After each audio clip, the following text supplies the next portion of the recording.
Hey everyone, this is Shreyas and welcome back to another video. The last time I met you, I had a different haircut and I was telling you about my long-term review of the Pixel 7 Pro.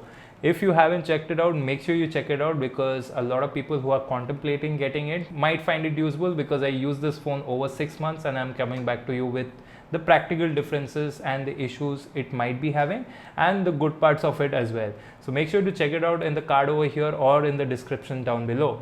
But Google I/O also happened a couple of days back with some announcement around generative AI, but also had some hardware launches like this Pixel 7a. Unfortunately, the Fold and the Tab are not coming to India, but the 7a is, and at a relatively decent price point. It is almost priced similarly like the 6a at launch, and this time it packs a lot of upgrades to justify its price compared to the 6a, and I feel the 6a rightly so got a huge price cut after a while because of the lack of some features and especially hardware specs. So yeah, we'll be talking about those. I have been using it since morning, so a solid 8 hours of use. This is just my early impressions, not at all a review, so don't get confused with that. And this is about the very obvious changes that I noticed on the 7a coming from the Pixel 6a. So with all that said, this is Shreyas and let's check that out.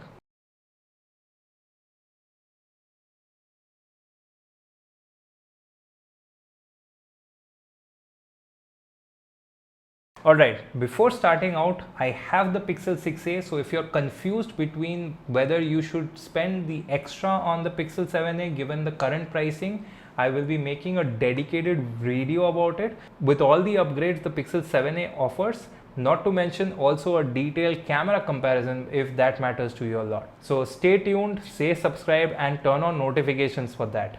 Moving on with the 7a, I think it strikes a punch right from its looks. The 6a looks very pale in comparison. Maybe it's because of this, charcoal colorway. The chalk colorway looked a lot better, but the Pixel 7a in this sea color looks really good. It's very, very light blue, especially on the back. I cannot lie, the back is actually fooling a few people thinking that it's actually glass. I handed it to a couple of folks because the phone is built really, really well. I also appreciate the visor having frosted metal, which blends in with the blue color as well and the metal frame as well. The next thing that was obvious to me is that the fingerprint sensor is very, very good over here.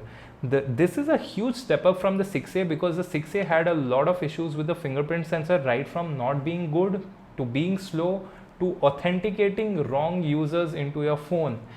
The Pixel 6a actually had instances of me myself using unregistered fingerprints to get in, and I made a video about it also and why it's not ready for launch. Check it out over here if you're interested.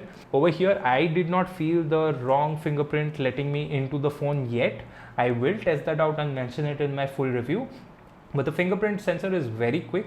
Also, you get the added option of facial unlock. So if I just point it, it's pretty good, pretty fast, just like the Pixel 7 series. It works very well. The upgrades in the camera, they're not very obvious because Pixel usually tunes the software algorithm of this very well. But yes, in challenging conditions, I'm sure I'll see some difference, and that will come in the detailed video about the comparison between the Pixel 6a and the 7a. So make sure you're subscribed for that. Moving on, the display made a huge difference, but to my surprise, the refresh rate is set to 60 Hz out of the box. Make sure first thing you go into the settings and turn on 90 Hz, because that's going to be a treat to your eyes, especially if you're coming from the Pixel 6a. The biggest disappointment about the Pixel 6a at launch at 44,000, if I remember correctly, was that it had a 60 Hz display. Now, this is not the best quality display out there. Definitely, I feel in terms of brightness and even refresh rate as well, there might be better displays in the price category, especially the older discounted devices. But this is good enough. It gets plenty bright. It's not the brightest. Definitely the 7 Pro is way brighter than that. Also, in very severe angles, you can see some color banding and color shifting as well. That's typical of cheaper OLED displays. It was seen in the Pixel 6a as well. But given the high refresh rate, I'm kind of going to overlook that anyway, because it's not a usual scenario that you come across it. But yeah, it is what it is. Next is going to be the haptics. There is a very slight upgrade in the haptics as well, because the Pixel 6a was definitely one of the best haptics in the price category no matter what. But the Pixel 7a refines that haptic experience even more over that. So that's an upgrade as well, which was apparent to me when I did it. One more thing that I haven't used it yet, but I'm sure I'm going to appreciate a lot, is going to be wireless charging. It's going to be very slow and painful wireless charging, but I usually charge overnight and I have a wireless charger next to my bedside, which I charge my Pixel 7 Pro on as well. So I'm definitely going to appreciate wireless charging, although very slow. As I mentioned in my long-term review of the Pixel 6 Pro, it had a problem in the wireless charger of my car because of the angle it makes with the camera visor, because there's a huge gap. But that did not happen with the Pixel 7a. The 7a works completely fine on my car wireless charger as well. So that's a big thumbs up. Not to mention, folks who have the Pixel stand will get an added benefit with that as well, because the A series is finally supporting the Pixel stand also. The bigger question I feel will be for this phone, how it compares to the Pixel 7. Is there any apparent difference between the same? I am seeing a few camera reviews where there are differences, especially in video recording, stabilization and low light performance with the Pixel 7. But this is priced very close to the Pixel 7. Folks are getting the Pixel 7 in a price of around 48 to 50,000. So if you can give another 5,000, I will usually recommend the Pixel 7, because few of the things, faster charging relatively only, not that it's very super fast, faster wireless charging as well.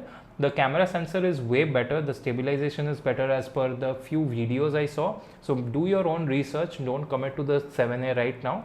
And yes, people are saying that this will get a huge price cut in the sales coming up. I kind of doubt it. It will get a price cut, I'm sure, because of the discounts running during that time. But the 6a had a lot of issues, right from the chipset to the fingerprint sensor to the 60 Hz display, etc. The 7a is truly a generational upgrade over the 6a, but very close to the 7 as well.